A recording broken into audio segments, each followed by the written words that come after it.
नमस्कार दोस्तों, एस्ट्रोमन में आपका स्वागत है। ये जो अब आज श्राद्ध शुरू हो रहे हैं इस महीने में, उस पर आज हम चर्चा करते हैं कि श्राद्ध का क्या महत्व होता है। और श्राद्ध के महत्व के साथ साथ मैं आपको बड़े सरल नवग्रहों के उपाय भी बताऊंगा। इन दिनों में अगर वो किए जाएं तो वो ग्रह भी काफ़ी अनुकूल फल देने लग जाते हैं।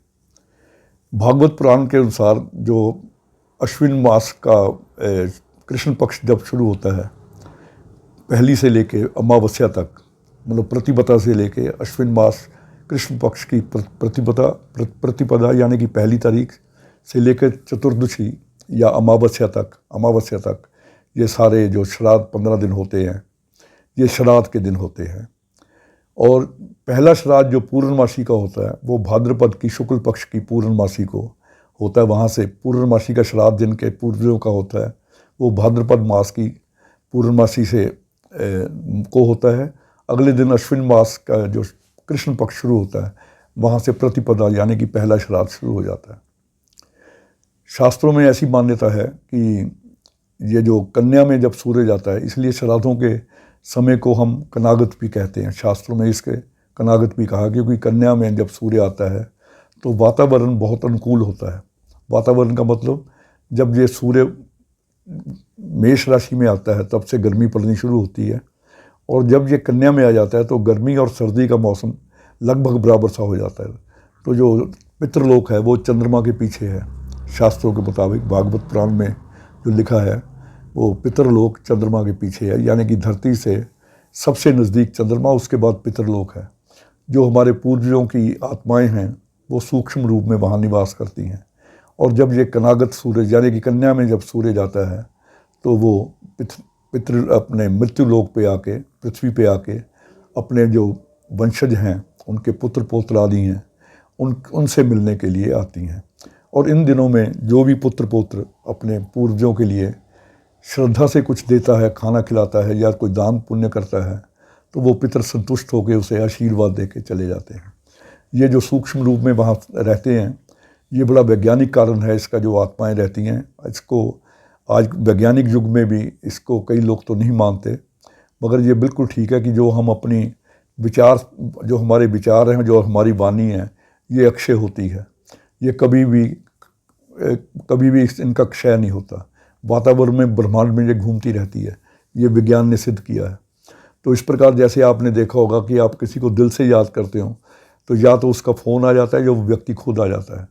तो यही जो वाइब्रेशंस हैं आपके विचारों की या आपके सोचने की, ये हमारे पूर्वजों तक भी पहुंचती हैं, जो उनके लिए श्रद्धा से हम दान पुण्य करते हैं, जबकि वो पितरलोक में विचरण कर रहे होते हैं इन दिनों में, तो वो बहुत आशीर्वाद देते हैं। मैं लाल किताब का विद्यार्थी हूँ, तो हमारे लाल किताब में तो विशेष एक चैप्टर है पूरा पितृ दिन पे, कि अगर कोई मतलब जो कोई पाप करता है किसी प्रकार का, तो उसका जो दंड है उसके बच्चों को भुगतना पड़ता है। उसके कुछ और उपाय बताए हुए हैं, वो मैं उसके पितृदिन के लाल किताब के उपायों में चर्चा करेंगे इसकी। मगर आज हम चर्चा कर रहे हैं श्राद्ध की। इस बार श्राद्ध 10 सितंबर को जो शुरू हो रहे हैं, 10 सितंबर को पूर्णिमा का श्राद्ध है, जो कि भाद्रपद शुक्ल पक्ष की पूर्णिमा है। तो इस दिन जो पूर्णिमा को जिनके पूर्वज, जिनकी तिथि हो आज या जिनकी मृत्यु हुई हो, उनके निमित्त आज से श्राद्ध किया जाएगा, यानी कि 10 तारीख से, और 11 सितंबर से प्रतिपदा का पहला श्राद्ध। इस प्रकार क्रमवश एक क्रमानुसार अमावस्या तक श्राद्ध चलेंगे। धर्मशास्त्रों में कहा गया है कि पितरों का श्राद्ध करने वाला गृहस्थ या व्यक्ति दीर्घायु, पुत्र पौत्र आदि सुख से संपन्न, यश, स्वर्ग, पुष्टि यानी कि सेहत, बल, लक्ष्मी, पशु सुख यानी कि चौपाए का सुख होता है उसे, जिसे आजकल हम वाहन सुख कहते हैं, वो और सब तरह के साधन और धन धान्य आदि प्राप्त करता है। यही नहीं, पितरों की कृपा से उसे हर प्रकार की समृद्धि मिलती है, सौभाग्य, राज्य तथा मोक्ष तक की प्राप्ति हो जाती है। अश्विन मास के पितृपक्ष में पितरों को आशा लगी रहती है कि हमारे पुत्र आदि हमें जल या भोजन दे के तृप्त करेंगे, और यही आशा लेके वो पितृलोक से पृथ्वीलोक पे आते हैं। इसलिए प्रत्येक हिंदू, जो हिंदू धर्म को मानने वाले गृहस्थ हैं या व्यक्ति हैं, उनका धर्म है कि वो पितृपक्ष में अपने पितरों के निमित्त श्राद्ध एवं तर्पण आदि अवश्य करें और अपनी शक्ति के अनुसार भोजन, जल, फूल, फल जो भी संभव हो पितरों के निमित्त अवश्य दान करें। इसके साथ साथ हमारी किताब में कुछ उपाय लिखे हुए हैं, लाल किताब में। इन दिनों में विशेष अगर आप अपने पितरों को खुश करना चाहते हैं, जो ग्रहों को अनुकूल करना चाहते हैं, तो ये समय बड़ा अनुकूल होता है इस काम के लिए। अगर आपकी कुंडली में सूर्य खराब हो तो जो किताब के उपाय हैं वो अलग हैं। ये मैंने कुछ अपनी वो जो भागवत पुराण से या पद्म पुराण से कुछ उपाय लिए हैं वो मैं आज आपके साथ शेयर करता हूँ। अगर कुंडली में खराब सूर्य हो तो इन दिनों आप गुड़, गेहूँ और नमक इन चीज़ का दान करते हैं ब्राह्मण को। अपने पितर को खाना खिलाने के बाद इन चीज़ों का भी आप अगर दान करते हैं या मंदिर वगैरह या गुरुद्वारे वगैरह में रखते हैं तो आपका सूर्य ठीक हो जाता है। चंद्र खराब हो कुंडली में तो इन दिनों में आप दूध, चावल और चांदी, अगर सामर्थ्य हो तो चांदी की कोई वस्तु दे के अपने चंद्र को ठीक कर सकते हैं। मिठाई, चीनी और शहद इन चीज़ों का दान करने से मंगल ठीक हो जाता है। अगर बुध खराब हो तो हरी मूंग या हरी सब्जी इन वस्तुओं का दान आपको करना चाहिए। बृहस्पति खराब हो कुंडली में तो केसर, हल्दी, सोने की कोई वस्तु अगर समर्थ हो, नहीं तो चने की दाल, केसर, हल्दी से ही आपका काम हो जाएगा, बृहस्पति खुश हो जाते हैं। शुक्र खराब हो तो घी, दही और सूती वस्त्र इन चीज़ों का दान करें। शनि अगर कुंडली में खराब हो तो उड़द तेल, रिफाइंड ऑयल वगैरह या लोहे का तवा वगैरह ये आप दे के शनि की कृपा प्राप्त कर सकते हैं। राहु कुंडली में खराब हो तो सरसों और जौ, विशेषकर जौ का दान करें। और केतु खराब हो तो कंबल का और तिल का दान करें।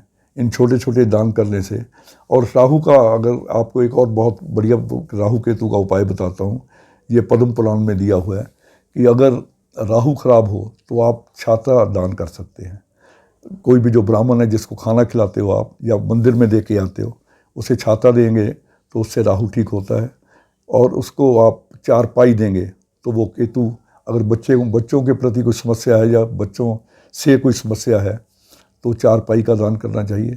और शनि को अगर ज़्यादा अच्छा करना हो तो यानी कि जो जैसे मैंने उड़द तेल और लोहे का सामान कहा है, उसके साथ आप किसी गरीब ब्राह्मण को या किसी ज़रूरतमंद को या किसी लेबर के आदमी को चप्पल का दान भी या जूता का दान भी कर सकते हैं।